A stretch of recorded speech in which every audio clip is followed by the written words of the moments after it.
¿Cómo nos podemos explicar que el tema se visibilizó, se puso en el centro del debate, los medios y la sociedad en general empezaron a discutir y sin embargo las muertes no paran? Bueno, eso ya es un buen punto de partida, ¿no? Lo cierto es que nosotras venimos relevando los femicidios luego de la gran movilización del 3 de junio del 2015, momento o punto de inflexión, ¿no? En el que la sociedad entera salió a exigir el cese de la violencia machista en la Argentina. Y lo cierto es que de ese momento a esta parte los femicidios no cesan. Por el contrario, nos anoticiamos casi todos los días de un nuevo femicidio, de un nuevo asesinato contra una mujer en la Argentina. Las estadísticas... ¿Por qué? Digo, bueno, cuando ustedes lo analizan, sí, más allá de recopilar casos y es importantísimo que se recopile, pero ¿por qué el fenómeno crece y bueno, no descienden las cifras? yo creo que la principal responsabilidad está puesta en que el Estado está ausente, ¿no? En su momento, el 3 de junio del 2015, el reclamo era claro al Ejecutivo para que asigne partidas presupuestarias, para que se planifiquen y ejecuten políticas públicas acordes a tamaña problemática que tenemos en la Argentina. Y lo cierto es que de ese momento a esta parte, el Instituto Nacional de las Mujeres no tuvo ningún aumento significativo en su presupuesto. Para lo que va para el año 2019... O sea, hay una primera conclusión, Raquel, entonces es la ausencia del Estado. El Estado no estaría a la altura de las circunstancias para tratar de Está muy por detrás de la demanda social, muy por detrás de la realidad terrible de violencia contra las mujeres.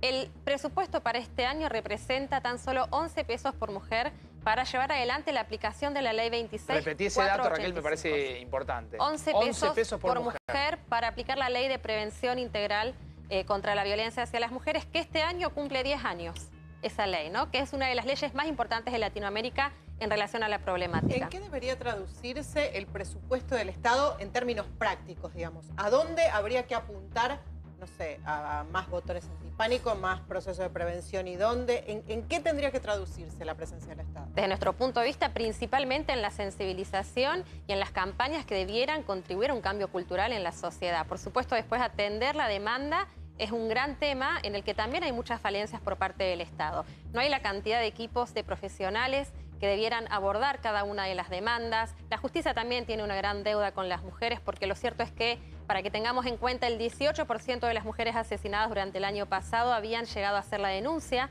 Es un paso muy difícil para muchas de las mujeres que están atravesando una situación de violencia hacerlo. Raquel, ¿ustedes lo ven como un número alto? Pero, y claro, no es un número menor. O sea, el 18% hizo las denuncias, el 13% de esas mujeres tenía alguna medida de protección. Las denuncias, el 13% de esas mujeres tenía alguna...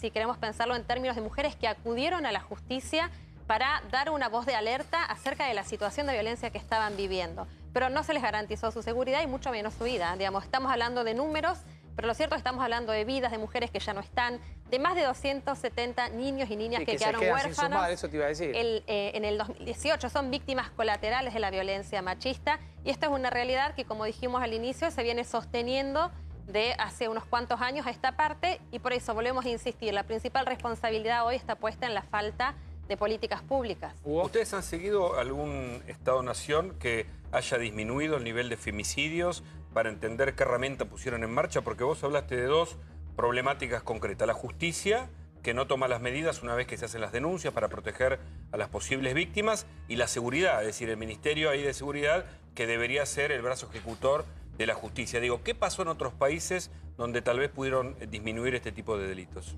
Mira, la verdad no venimos teniendo un seguimiento acerca de si ha habido políticas que impactaran de manera importante en los femicidios en otros países. Sí sabemos que hay países que tienen graves estadísticas como las nuestras o las superan, como México, por ejemplo, en donde sabemos que está atravesada por toda otra realidad en relación al narcotráfico y las mujeres como víctimas muchas veces de esos delitos. Son otros contextos. Digo, ahora sí, por ejemplo, Uruguay tiene una experiencia de control de los agresores a partir de pulseras magnéticas, o sea que quien está siendo vigilado y custodiado por la policía es el agresor y no es la víctima quien tiene que presionar un botón antipánico. Vos sabés que recién mencionábamos, Gabriel hacía referencia al caso de Jujuy, que si bien es distinto, y hacíamos referencia a cómo la problemática termina siendo, cuando vos analizás las cifras, intrafamiliar.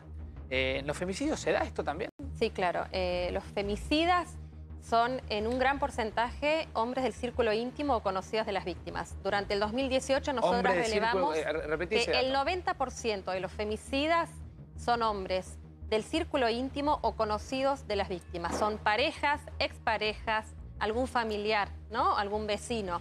Ahora, por supuesto, es otro dato alarmante, porque también para que comprendamos, para una mujer realizar la denuncia y que el Estado después no aborde correctamente esa denuncia, es una frustración, lógico, porque está denunciando al padre de sus hijos. Lógico. ¿No? A su pareja. Raquel, ¿y tienen registrado si entre los femicidios hay muchos casos de efectivos policiales o integrantes de la Fuerza de Seguridad? En el 2016, que es el año donde relevamos este dato, el 8% de los femicidas 8% de los femicidas en el 2016. En el 2016. Con la utilización del arma reglamentaria en algunos casos, sí. Y el 8% no son policías en Argentina. No, pero digo, el dato es... No te quiere decir que la proporción es más... La proporción... El tener el arma facilita el delito. Raquel, respecto a la justicia, ¿qué mecanismos deberían implementarse para que sea algo no solo más ágil, sino que se proteja a las víctimas, que sea efectivo? ¿Ves que hay algo que funciona de manera muy burocrática, que no se cuenta con la formación dentro de la justicia para abordar estos temas? ¿Cuál es el mayor escollo allí? Bueno, son varios puntos, ¿no? El acceso a la justicia debe garantizarse facilitándole a la mujer hacer esta denuncia. Muchas veces las mujeres llegan con sus niños y niñas a cuestas, son quienes tienen que huir de su domicilio. En los sectores más humildes muchas veces ni siquiera se tiene el dinero para tomar un colectivo y llegar a una fiscalía. Luego en la fiscalía que se la aborde correctamente a esa denuncia, que no se revictimice a las mujeres. Muchas veces esto pasa en las comisarías, ¿no? Entonces siempre recomendamos acudir a una fiscalía, pero no es garantía. Pero las fiscalías tampoco están abiertas todo el día. No, y porque aparte los profesionales que atienden no tienen la formación relativa a la problemática de los derechos humanos de las mujeres. ¿Y las comisarías de la mujer funcionan? Funcionan con ciertas dificultades también, ¿no? Muchas veces hay que peregrinar para que se tome una denuncia. En la provincia de Buenos Aires muchísimos casos conocemos de mujeres a las que no les toman la denuncia, incluso en las comisarías de la mujer. Pero es todo un engranaje que tiene que garantizar la justicia. Y luego esto, el botón antipánico, vemos que no es una medida segura para evitar los femicidios. Debe monitorearse a los agresores y en el caso que corresponda poner custodios policiales a las víctimas. O sea, hay distintos niveles de riesgo también y esto cuando se hace la denuncia se tiene conocimiento. Ahora, entonces hay un tema que es el siguiente. Por ejemplo, en el caso de Jujuy, hay para 200.000 personas, que es la zona de San Pedro, hay 3 asistentes sociales. Entonces, obviamente, cuando la justicia o cuando hay una denuncia de una clase de abuso con los chicos, de violencia en la casa y demás, estas chicas, que son 3, tienen que ir y mirar, y entonces, pero no tienen cómo, no tienen pero el peor el asunto es el hablemos siguiente. del patronato deliberado, No, pero la pregunta es esta, si vos no podés ir a revisar esa casa, que por ejemplo lo que pasó con esta chica de la que hablábamos hoy, la asistencia social tiene que hacer una clase de informe, es decir, yo no puedo ir y esta situación está en riesgo. Pero si no hace nada simplemente porque no puede, decir que además de que son pocos, no creo que estén bien entrenados para llevar la función que están haciendo. Claro. Eso es básico, la educación es determinante para revertir las distintas formas de discriminación y violencia que sufren las mujeres y las niñas desde edades tempranas, ¿no?